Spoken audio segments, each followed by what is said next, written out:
I recently moved into a new apartment, and I was going through some of my old stuff when I found an old Nintendo 64 and a few games. One of the games that caught my eye was The Legend of Zelda: Majora's Mask. It had been years since I played it, so I decided to give it another go. As I played through the game, I noticed that my save file had a name I didn't remember using: Ben. I thought it was strange, but I didn't pay it much mind and continued playing. However, as I progressed through the game, things started to get weird. I began to notice that there was another save file named Drowned. It had the same save game progress as my bin file, but I hadn't created it.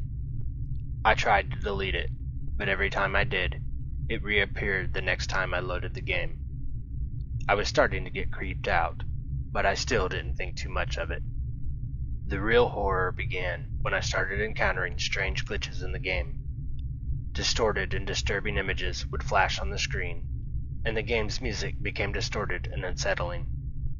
I could hear faint whispers and cries for help coming from the game's audio. The drowned save file became more prominent, and the character within it, Link, looked like he was in pain, with tears in his eyes. I began receiving bizarre, cryptic messages in the game's text boxes. The game seemed to be communicating with me, and it knew my name. It called me by my real name and said things like, "You shouldn't have done that," and "You're not ready." It was as if the game was taunting me. The more I played, the worse it got. I saw distorted images of the Elegy of Emptiness statue, and the statue itself began to follow me around in the game.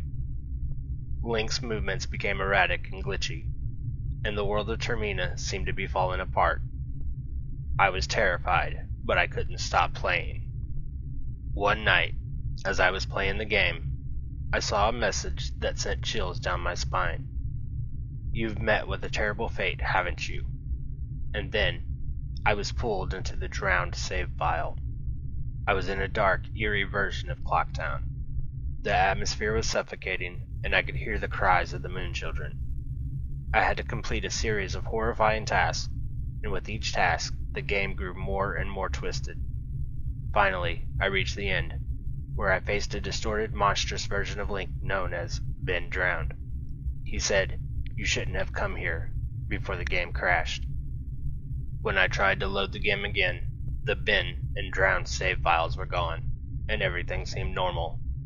But I couldn't shake the feeling that something had truly gone wrong.